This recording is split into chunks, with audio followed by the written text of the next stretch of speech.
वजीर आला रेवंत रेड्डी ने तेलंगाना भर में जदीद गौशालों की तरक्की, इंतजाम और हिफाजत के हवाले से जायजा इजलास मुनक्किद किया। उन्होंने गौशाले कायम करने के लिए एक कमेटी तश्कील देने की हिदायत दी और मुकर्ररा वक्त में जामे मंसूबा पेश करने को कहा।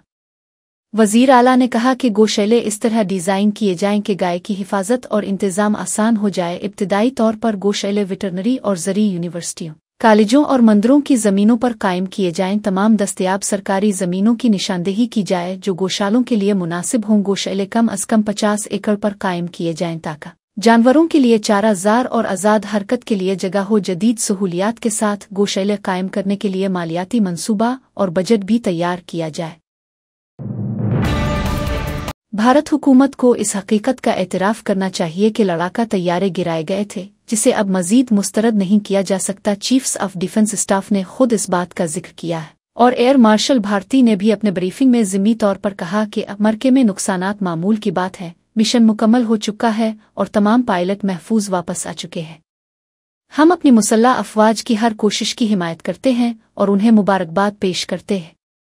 जनरल चौहान के बयानात के तैयारे कैसे गिराए गए और कुन गलतियों की वजह से नुकसान हुआ बहुत अहम है। ये बात राहुल गांधी ने भी उठाई थी जिसके खिलाफ बीजेपी ने मनफी मुहिम चलाई। पूरा मुल्क आज ये समझे कि हुकूमत ने मुकम्मल शफाफियत नहीं दिखाई और ऑपरेशन के दौरान जो फायरिंग हुई ज़्यादातर अपनी सरहदों के अंदर से हुई। फिर भी हमारे तैयारे गिराए गए। आखिर में अमरीका के सदर के ट्वीट से पहले और बाद में पाक भारत DGM इवज़ के दरमियान तयशुदा जंग बंदी के हवाले से हुकूमत को वजाहत करनी चाहिए।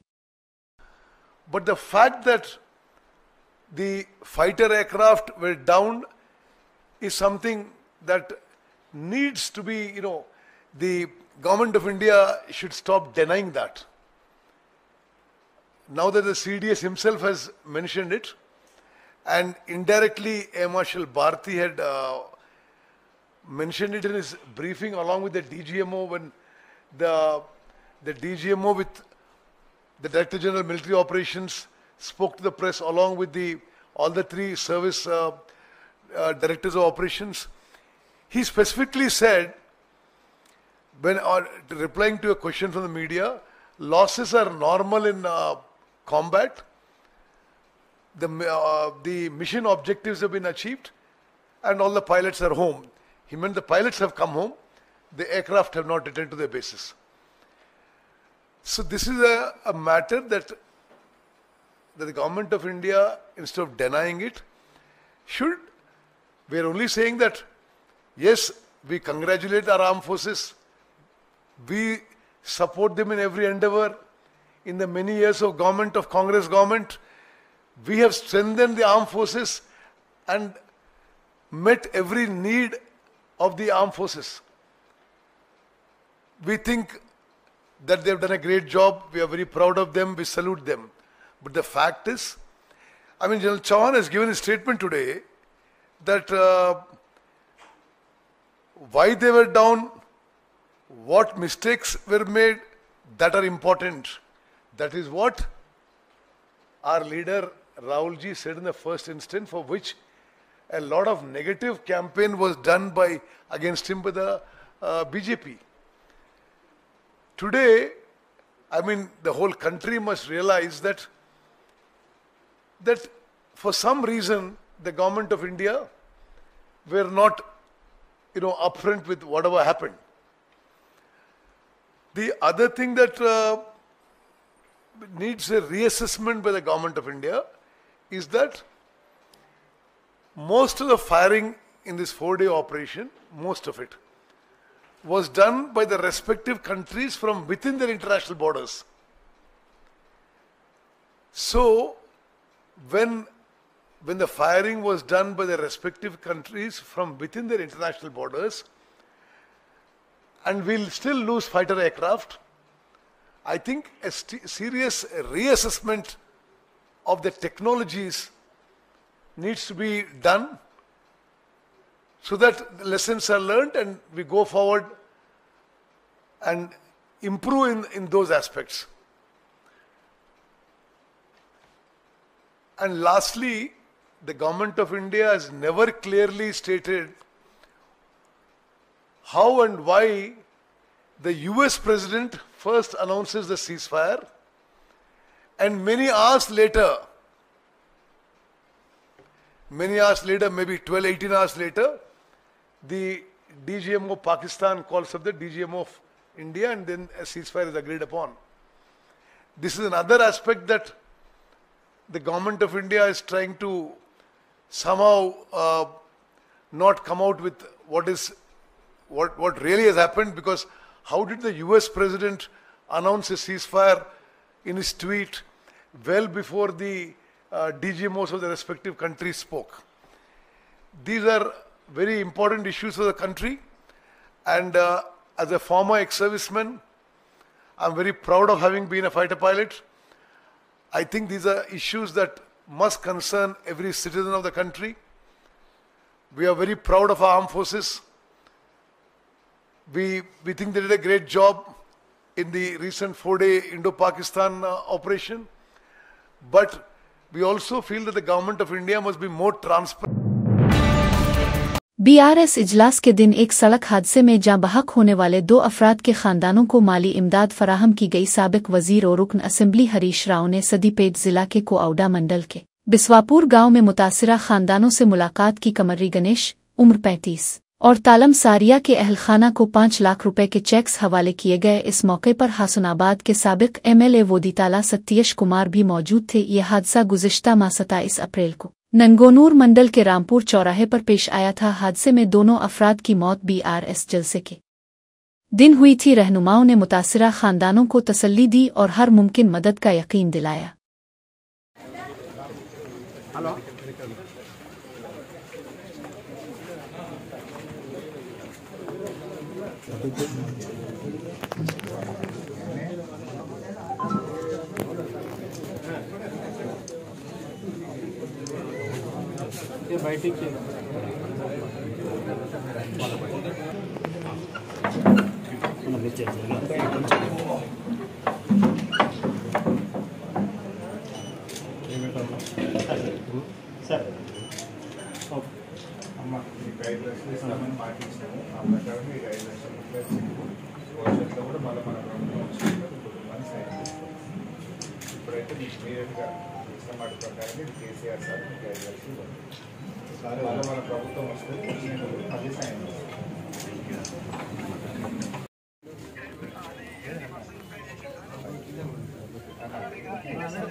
रेवंत रेड्डी को SC तबके से इतनी दुश्मनी क्यों है? गुज़िश्ता 2 सालों से SC गारुकल तलबा की मुश्किलात पर वो खामोश तमाशाई बने हुए हैं। अपने बच्चों को दरपेश मसाइल को बताने के लिए वालिदैन जब SC वेलफेयर भून जाते हैं तो वहां पुलिस तैनात करके उन्हें जबरदस्ती बाहर निकाला जा रहा है। ऐसा सलूक करते हुए क्या इंसाफ किया जा रहा है? आलूगो वरिश्यनी को SC तबके के लोगों से इतनी नफरत क्यों है? ये सवाल RS परवीन कुमार ने सख्त अंदाज में उठाया है। रेवंत रेड्डी, क्या आप खुद अपना टॉयलेट साफ करते हैं? क्या आपके बच्चे जिस स्कूल में पढ़ते हैं वहां वही अपने टॉयलेट साफ करते हैं? SC गारुकल सोसाइटी की सेक्रेटरी आलूगो वरिश्यनी के इस बयान पर कि तलबा टॉयलेट साफ करें, आपने कमरे खुद साफ करें, तो इसमें गलत किया है। RS परवीन कुमार ने सख्त रद्द अमल जाहिर किया। उन्होंने कहा कि अगर खुद सफाई करना ठीक है तो फिर आपके अफसरान भी ऐसा क्यों नहीं करते? ये बयान दरअसल SC तलबा के साथ इम्तियाजी सलूक का मजहर है। आलूगो वरिश्यनी सिर्फ रेवंत रेड्डी के इशारे पर ऐसे तबसरे कर रही है। ये सरासर SC तबके के वकार के खिलाफ है। BRS रहनुमा RS परवीन कुमार ने इस रवैये की सख्त मजम्मत की है। मंत्री నేను ఇయాల రేవంత్ రెడ్డి గారిని సూటిగా ఒకటే ప్రశ్న అడుగుతున్నా, అయ్యా మీ టాయిలెట్ మీరే కడుక్కుంటున్నారా? మీ ఇళ్లల్లో మీ టాయిలెట్ మీరే కడుక్కుంటున్నారా? మీ పిల్లలు పోయే బడులల్లో పిల్లలు వాళ్ళ టాయిలెట్లు వాళ్ళే కడుగుతా ఉన్నారా? మీ మంత్రులు వాళ్ళ టాయిలెట్లు వాళ్ళే కడుక్కుంటున్నారా? కడుక్కుంటే తప్పేందని మీ అధికారం అంటున్నారు, మరి కడుక్కోవాలి కదా। నేను మొన్న కూడా స్టేట్మెంట్ ఇచ్చిన, రేవంత్ రెడ్డి గారు మీరు ఆదేశాలు ఇచ్చినందుకే ఈ అధికారి చాలా నిర్భయంగా SC వర్గాల మీద వివక్ష చూపుతా ఉన్నది। ఎవరి టాయిలెట్లు కడుక్కోవడానికి వ్యతిరేకం కాదు రేవంత్ రెడ్డి గారు। ఈ దేశం పుట్టక ముందు నుంచి, ఈ మానవాళి ఉన్నప్పటి నుంచి పేద వర్గాలు వాళ్ళ టాయిలెట్లు వాళ్ళే కడుక్కుంటున్నారు। వాళ్ళ టాయిలెట్లే కాదు, సమాజం టాయిలెట్లు అంతా కూడా ఈ దేశంలో వాళ్ళే కడుగుతున్నారు। మీకు తెలియకపోతే తెలుసుకోండి చరిత్ర। ఇలా వాళ్ళు ఎన్ని రోజులు రా బాబు ఈ పని, ఎన్ని రోజులు రా ఈ పారిశుద్ధ కార్మికుల పని చేయాలి, ఎన్ని రోజులు ఈ బాంఛన బతుకు ఉండాలి, ఇప్పుడన్నా మాకు మరి విముక్తి రాదా అని చెప్పి ఆనాడు మరి గురుకులాలు పెడితే ఆ గురుకులాలను కేసీఆర్ గారు చరిత్రలో ఎన్నడూ లేని విధంగా 1000 గురుకులాలుగా మార్చి ఈ పేద వర్గాలు ఎర్ర బస్సు ఎక్కలేని కుటుంబాలు ఎయిర్ బస్ ఎక్కాలి, ఏరోప్లేన్ ఎక్కాలి, విదేశాలకు పోవాలి, ఇంగ్లీషు చదువుకోవాలి, ఉన్నోళ్ళ పిల్లలే కాదు పేదోళ్ళ పిల్లలు కూడా కంప్యూటర్ ఇంజనీర్లు కావాలి, డాక్టర్లు కావాలి, కలెక్టర్లు కావాలి, ఐపీఎస్లు కావాలి, ఐఏఎస్లు కావాలి, సినిమా యాక్టర్లు కావాలి అని చెప్పి వీళ్ళ కోసం ప్రత్యేకమైన పాఠశాలలు 1000 దాకా పెంచితే వీళ్ళందరికీ సన్నబియ్యంతో అన్నం పెడితే వీళ్ళందరినీ ప్రపంచ స్థాయిలో తీసుకుపోతే ఇలా కన్నుగుట్టి వివక్షతోని ఒకవైపేమో మీరే అందరికన్నా పెద్ద మాదిగా నేనే అంటారు, అందరికన్నా పెద్ద మాల నేనే అంటారు, నాకన్నా పెద్ద మాదిగా ఎవరు లేరంటారు, దళితుల ఇళ్లల్లో పండుకున్నా అని చెప్పి యాక్షన్ చేస్తారు, నా ఎంబడి జెండాలు పట్టుకొని తిరిగిందంత దళితులే అంటారు. మళ్ళా ఇంకోవైపు నోటితో నవ్వి నొసటితో వెక్కరించినట్టుగా మీరు ఇలా మీ అధికారితోని ఇలా మీరు నిర్భయంగా నిస్సిగ్గుగా చాలా అవమానకరమైన స్టేట్మెంట్లు ఇప్పిస్తున్నారు. నేను ఒక్కటే ప్రశ్న అడుగుతున్నా, మీ టాయిలెట్ మీరు కడుక్కున్నారా? ఇయాల टोन टावर्स पर हमला करने वाले उसामा बिन लादेन को पकड़ने में अमेरिका को 11 साल लगे, लेकिन पेहलगाम में हमला करने वाले दहशतगर्दों को सिर्फ 15 दिनों में गिरफ्तार किया गया। ये कारनामा हिंदुस्तानी वजीर आज़म नरेंद्र मोदी का है। मरकजी वजीर बंदी संजय ने इस बात का इजहार किया। उन्होंने कहा कि मोदी की क़यादत में मुल्क में दहशतगर्दों के खिलाफ सख्त इक़दामात किए गए हैं। ये कामयाबी कौमी सलामती के लिए एक बड़ा कदम है। अवाम भी इस कारकर्दगी को सराह रहे हैं। ఇవాళ అమెరికా లాంటి దేశము ట్విన్ టవర్స్ మీద Osama bin Laden twin towers బద్దలు చేస్తే ధ్వంసం చేస్తే 3000 మంది చచ్చిపోయారు, 6000 మంది గాయాలపాలయ్యారు. కానీ అగ్రరాజ్యం అని చెప్పుకునే అమెరికాకు ఒసామా బిన్ లాడెన్ మట్టుపెట్టడానికి 11 సంవత్సరాలు పట్టింది. 11 సంవత్సరాలు అగ్రరాజ్యానికి. కానీ పెహల్గాం సంఘటన జరిగిన 15 రోజుల పాట 9 ఉగ్రవాద శిబిరాలను ధ్వంసం చేసినటువంటి సైన్యం భారత సైన్యం, అటువంటి ప్రభుత్వం नरेंद्र मोदी ప్రభుత్వం।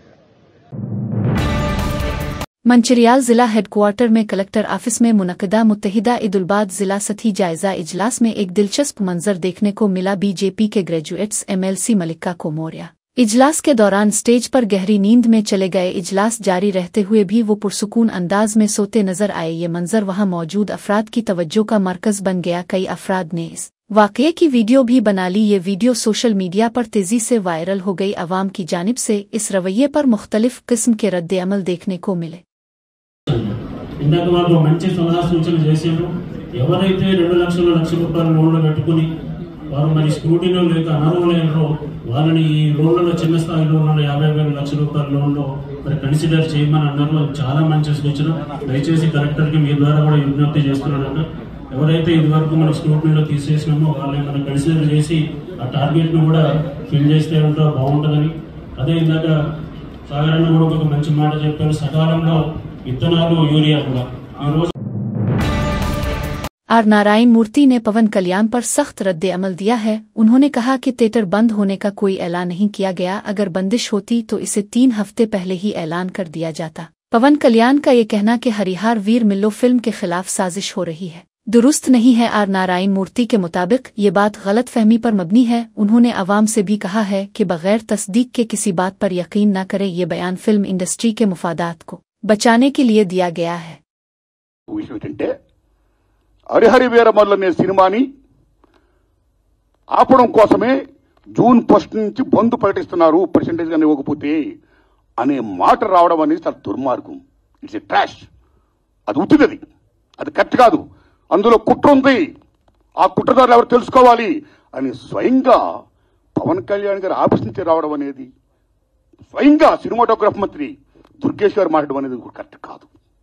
ఎందుకంటే మిత్రులారా, ప్రొడ్యూసర్ కౌన్సిల్ కానీ, ఫిల్మ్ ఛాంబర్ కానీ, అవి సినిమా పరిశ్రమ పాలనా సంస్థలు, ఆ 2 సంస్థలు కూడా బంద్ ప్రకటిస్తామని ఇప్పుడు చెప్పలా. డిసిషన్స్ ఆర్ గోయింగ్ ఆన్ అని చెప్పారు. దట్ ఇంకో విషయం చెప్తున్నా మీకు. బంద్ అనేది ప్రజాస్వామ్యంలో ఒక బ్రహ్మాస్త్రం. ఎవరైనా బంద్ ప్రకటించే ముందు సినిమా ఇండస్ట్రీలో అకార్డింగ్ టు నామ్స్ 3 వారాల ముందుగా తెలియపరచాలి. ఇదిగో పలానా ఇష్యూ మీద మేము ఫైట్ చేస్తున్నాం, అది ఇంకా కొలిక్కి రాలేదు కాబట్టి మేము బంద్ ప్రకటించబోతున్నాం అనే విషయాన్ని నిర్మాతలకు 3 వారాల ముందు తెలియపరచాలి. This is norms, it's a preamble. 3 వారాల ముందు తెలియపరిస్తే రిలీజ్ డేట్ ఎవరు తెచ్చుకున్నారో మేము రిలీజ్ డేట్ ఇచ్చుకున్నామండి, ఇంకో 2 వారాలు మేము రిలీజ్ చేస్తున్నామండి అని ప్రిపేర్ అయిన నిర్మాతలను ఇబ్బంది పెట్టకుండా ఉండడం కోసమే 3 వారాల ముందు తెలియపరచాలి according to norms. So June 1 bandh ప్రకటిస్తే ఒకవేళ జూన్ 12 అంటే 2 వారాలు కూడా కాదు కదా. ఏ రకంగా మీకు హరారవేల మనకి అది వర్తింపు చేస్తుందండి? అది కరెక్ట్ కాదు. పవన్ కళ్యాణ్ గారి మీద ఎవరైనా కుట్రపడతారు. తెలుగు చలనచిత్ర పరిశ్రమలో విశ్వవిఖ్యాత నట సార్వభౌమ ఎన్టీ రామారావు గారు భారతదేశంలో ఎన్టీఆర్ మన తెలుగు జాతిని ఖ్యాతిని చేసిన మహనీయుడు. As a politician, as a CM, like this anything else. ఎంత గర్విస్తామో తర్వాత మళ్ళీ మంచి గొప్ప పేరు తెచ్చుకొని ఈవేళ ఒక జనసేన పార్టీ పెట్టి ఈవేళ డిప్యూటీ సీఎం అయ్యారంటే వీఆర్ ప్రౌడ్ ఆఫ్ ఇట్. మన తెలుగు చిత్ర పరిశ్రమ మొత్తం అంత గర్విస్తున్నది. Hats off to Pawan Kalyan garu. ఆయన సేవలను గుర్తించుకోవాల్సిన చంద్రబాబు నాయుడు గారికి సెల్యూట్. మేము పవన్ కళ్యాణ్ గారిని ఏ రకంగా దుర్మానం కాము, కానీ పవన్ కళ్యాణ్ గారు ఆఫీస్ ఆ రకంగా కరెక్ట్ కాదు రావడం. ఓకే వచ్చిందనుకోండి.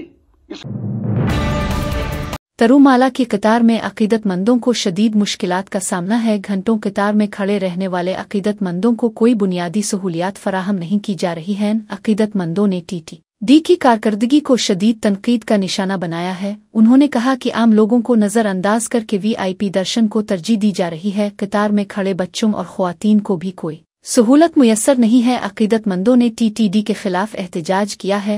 उन्होंने मुतालबा किया है कि सबके लिए मसावी सहूलियात फराहम की जाए।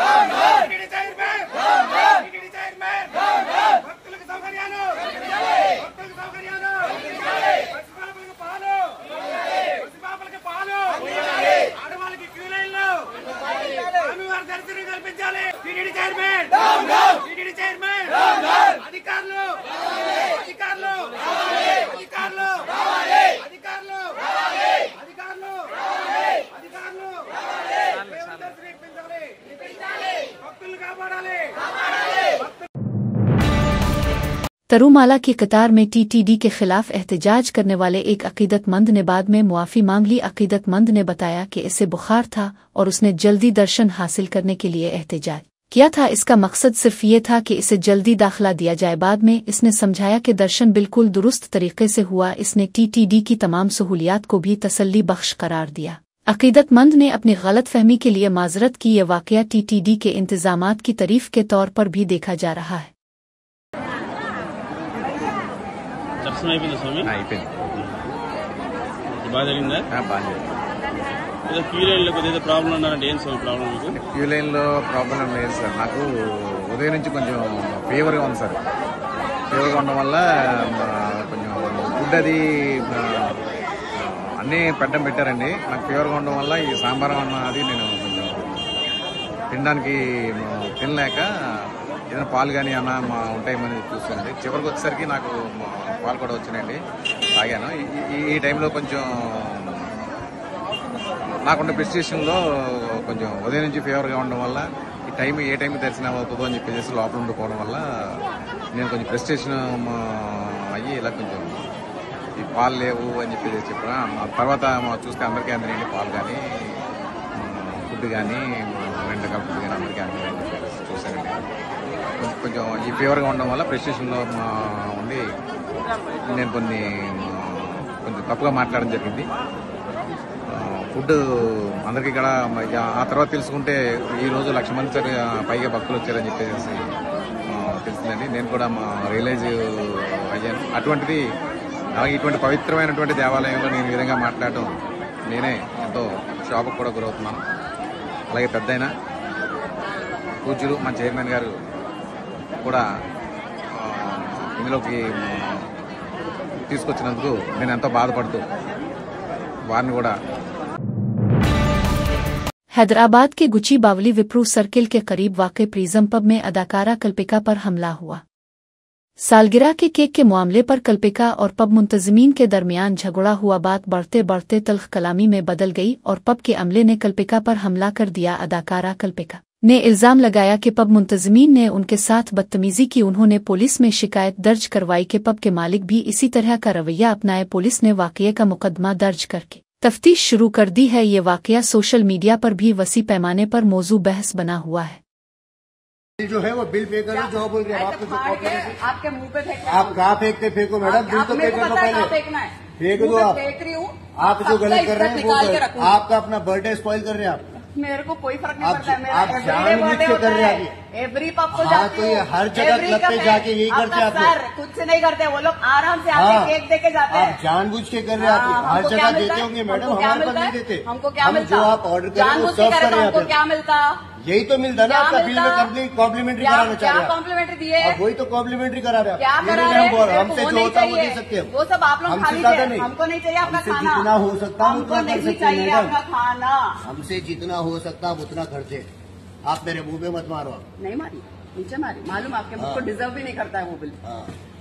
पूरा रिकॉर्ड कर, लाइव कर, लाइव कर, जानबूझ के ये काम लाइव कर, लाइव कर। आप ये लाइव करो, ये जानबूझ के करने के लिए आए आप लोग जो है परसों बैबलोन में जो your boys look at the local Hyderabad. आपका नाम बोलिए, परसों जो बैबलोन में हुआ था वही आप यहाँ पे क्रिएट करना चाह रहे हैं और हर क्लब को बदनाम करना चाह रहे हैं। लाइव ही करना। मधेपुर में एक हौलनाक कत्ल का वाकया पेश आया। जयंत गौड़ नामी नौजवान ने अपनी वालिदा की सालगिरह के मौके पर शुदी अस्पताल के पीछे दोस्तों के लिए पार्टी रखी थी। तकरीब के दौरान 3 अफराद वहां पहुंचे और पैसे और सोने का मुतालबा किया। इस मुतालबे पर झगड़ा शुरू हो गया। झगड़े के दौरान उन अफराद ने जयंत पर चाकू से हमला कर दिया। शदीद जख्मी होने के बाइस जयंत मौके पर ही दम तोड़ गया। ये वाकया इलाके में खौफ व हरास का बाइस बन गया है। ఇంతే సరిపోద్దా? ఈరోజు ఎర్లీ మార్నింగ్ 1:30, 1:45 ఆ టైంలో మనకు ఒక డైల్ 100 కాల్స్ రావడం జరిగింది. దీంట్లో మా నైట్ డ్యూటీలో ఉన్న ఆఫీసర్ కాళే వెంకటేష్ గారు, అదేవిధంగా అదే టైంలో మా ఏసీపీ గారు కూడా ఎన్జెడ్ఓ డ్యూటీలు చేస్తున్నారు. ఈ డ్యూటీలో భాగంగా ఉండగా ఒక యశోద బ్యాక్ సైడ్ ఉన్న ఏదైతే ఐసోలేటెడ్ ప్లేసెస్ ఉందో అక్కడ కొంతమంది పార్టీ చేస్తుండగా ఇంకొంతమంది 2-3 వచ్చి వాళ్ళని థ్రెటన్ చేయడం జరిగినట్టు, ఆ తర్వాత వాళ్ళకి ఆర్గ్యుమెంట్ జరిగితే దాంట్లో ఒక పర్సన్ అతని దగ్గర ఉన్న కత్తితో జయంత్ గౌడ్ అనేవాడిని ఏదైతే లెఫ్ట్ సైడ్ హిప్పు అలాగే లెఫ్ట్ సైడ్ చెస్ట్లో 2 కత్తిపోట్లు పొడిచి వాళ్ళు తీసుకొచ్చిన వెహికల్లో 3 పారిపోయినట్టు తెలిసింది. ఈ సమాచారం మేరకు మనం వెంటనే సీన్ ఆఫ్ అఫెన్స్కి వెళ్ళి అతన్ని కొన ఊపుతున్నవాడిని యశోద హాస్పిటల్కి అడ్మిట్ చేయడం జరిగింది. వెంటనే డ్యూటీ డాక్టర్లు అతను పరిశీలించి బ్రాడ్ డెడ్ చనిపోయినట్టు గుర్తించారు. ఈ తర్వాత ఇతని గురించి తెలుసుకుంటే ఇతను జయంత్ గౌడ్ అని తెలిసింది. ఇతనితో పాటు ఇంకొక 7 మెంబర్స్ ఫ్రెండ్స్ కలిసి టోటల్ 8 మెంబర్స్. వాళ్ళ మదరు ఎవరైతే లక్ష్మి అని ఉందో జయంత్ గౌడ్ వాళ్ళ మదరు బర్త్డే ఉండడం వల్ల వాళ్ళ కేక్ కట్ చేసుకుని కొండాపూర్లో, ఆ తర్వాత 8 మంది ఇక్కడికి వచ్చి యశోద బ్యాక్ సైడ్ పార్టీ చేసుకునే ఉద్దేశంతో మందుబాట్లు తీసుకుని తాగుతుండగా ఈ అన్నోన్ పర్సన్స్ ఎవరైతే 3 వచ్చి వీళ్ళు మందుబాట్లు అడగడం జరిగింది. వీళ్ళిద్దరి మధ్యలో ఆర్గ్యుమెంట్ జరగడం వల్ల దాంతో అతని దగ్గర ఉన్న కత్తితో పొడిచినట్టు తెలిసింది. ఇందులో భాగంగా ఈ డెడ్ బాడీని మనం వాళ్ళ పేరెంట్స్ దగ్గర నుంచి ఏదైతే పిటిషన్ తీసుకుని మర్డర్ కేసు రిజిస్టర్ చేస్తూ ఈ డెడ్ బాడీని పోస్ట్ మార్టం కొరకు ఉస్మానియా హాస్పిటల్కి తరలించడం జరిగింది. ఫర్దర్గా मछलीपट्टनम में एक बुजुर्ग टीचर ने एक नाबालिग लड़की को जिनसी तौर पर हरासा किया। जिनसी हरासा करने का दबाव, हरासगी से दिलबर्दाश्ता होकर लड़की ने खुदकुशी की कोशिश की। वालिदैन की चौकसी की बदौलत बच्ची खतरे से बच गई। मुकदमा दर्ज होने के 10 दिन बाद पुलिस ने टीचर को गिरफ्तार कर लिया है। केस के इंदराज के बावजूद समझौता करने की कोशिशें की जा रही हैं। लड़की को जिनसी तौर पर हरासा करने वाला शख्स थी किसिटी नाता देवेंद्र राव उर्फ नटराज मास्टर है। 1983 से 1995 तक मछलीपट्टनम के गवर्नमेंट रामजी हाई स्कूल में पीटी मास्टर के तौर पर काम करने का तजर्बा। बताया जाता है कि वो इस वक्त भी ख्वातीन असातिज़ा को हरासा करता था। राजेंद्र नगर के बदवेल में वरंगल से ताल्लुक रखने वाले साई कार्तिक 30 और किप्पा के सुधी रेड्डी 4 साल कबल आकर दोस्त बने। 2 साल पहले सुधी रेड्डी ने साई कार्तिक को 8 लाख रुपए कर्ज दिए थे। 4 माह से वो रकम वापस मांग रहा था मगर साई कार्तिक ने कोई जवाब नहीं दिया। सुधी रेड्डी ने यह भी समझा कि साई कार्तिक उसकी पहली बीवी के अलहदा होने की वजह है और इससे नाराज हो गया। जुमेरात की रात दोनों ने शराब पीते हुए घर में झगड़ा किया। गुस्से में आकर सुधी रेड्डी ने करीब रखे सिलेंडर से साई कार्तिक को मारा और फिर चाकू से कत्ल कर दिया। ये वाकया दोस्तों के दरमियान रकम की अदायगी न होने की वजह से पेश आया। सरकारी अस्पताल में बिजली न होने की वजह से डॉक्टर्स मोबाइल फोन की रोशनी में मरीजों का इलाज कर रहे हैं। रेवंत रेड्डी की नाअहल हुकूमत की वजह से सेहत का शोबा मुकम्मल तौर पर तबाह हो चुका है। जहीराबाद के सरकारी अस्पताल में ना तो बिजली है और ना ही जनरेटर काम कर रहा है। इस हालत में डॉक्टर्स मजबूरना मोबाइल फोन की रोशनी में मरीजों का इलाज कर रहे हैं। गुर्बतज़दा लोगों को इलाज फराहम करने वाले सरकारी अस्पतालों को बिजली की सहूलत भी फराहम नहीं की जा रही है। सूरत-ए-हाल हुकूमत की नाअहली की वाज़े मिसाल है। अवाम इस खराब इंतज़ामिया पर शदीद तनकीद कर रहे हैं। हैदराबाद के चिंतल इलाके में महाराष्ट्र से ताल्लुक़ रखने वाले 2 मुल्जिमान ने पेंगुइन सिक्योरिटी सर्विसेज के नाम पर धोखा दिया। उन्होंने 1530 अफराद को 16 महीनों में रकम दुगनी करने का झांसा दिया। मुल्जिमान ने लोगों से तकरीबन 150 करोड़ रुपए जमा किए। शुरू में कुछ अफराद को ज्यादा मुनाफा देकर मजीद लोगों को रागिब किया गया। जब मुकर्ररा मुद्दत पूरी हुई तो मुतासरीन ने दफ्तर बंद पाया। लोगों को एहसास हुआ कि उनके साथ धोखा हुआ है। पुलिस ने मुल्जिमा सवाती को गिरफ्तार कर लिया है। मछलीपट्टनम के सरकारी अस्पताल में शराबियों ने हंगामा बर्पा कर दिया। कुछ अफराद ने मुबैना तौर पर मिलावट शुदा शराब पीकर अस्पताल में दाखिला लिया। शराब के नशे में चूर होकर उन्होंने अस्पताल के अमले को परेशान किया। अस्पताल के वार्ड्स में शोर शराबा और तोड़ फोड़ की कोशिश की गई। मरीजों और तीमारदारों में खौफ व हरास फैल गया। अस्पताल इंतजामिया ने फौरी तौर पर पुलिस को इत्तला दी। पुलिस ने मौके पर पहुंचकर सूरत-ए-हाल पर काबू पाया और मुल्जिमान को हिरासत में ले लिया।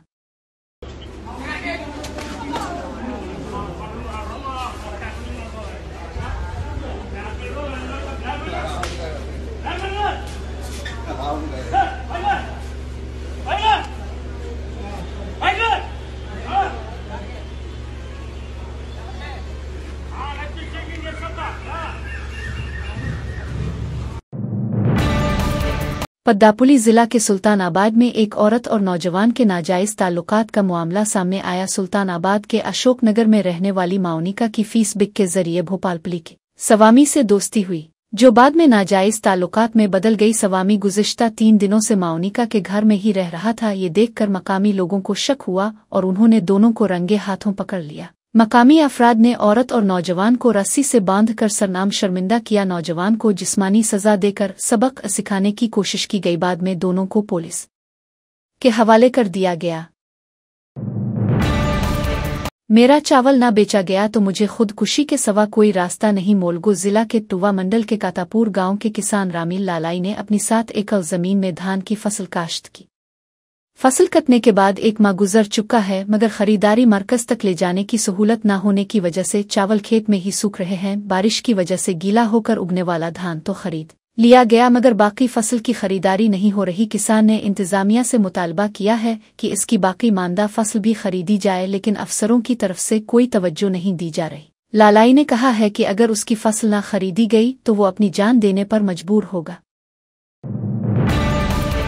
जेल हुक्काम की गफलत के बाइस एक रैप केस का मुल्जिम फरार हो गया। हरियाणा के शहर फरीदाबाद में नियतेश पांडे 27 पर एक बच्चे के साथ रैप का इल्जाम है। दूसरे नियतेश 24 पर ट्रेस पासन का केस दर्ज है और दोनों मुक्का जेल में कैद थे। ट्रेस पासन केस में गिरफ्तार नियतेश को जेल से जमानत मिल गई थी, लेकिन जेल हुक्काम ने गलती से रैप केस के मुल्जिम नियतेश पांडे को भी जमानत समझ कर रहा कर दिया। ये गलती दोनों मुल्जिमान के वालिदैन के एक जैसे नाम की वजह से हुई। हुकूमत ने इस गफलत पर 5 जेल हुक्काम को मुअत्तल कर दिया है।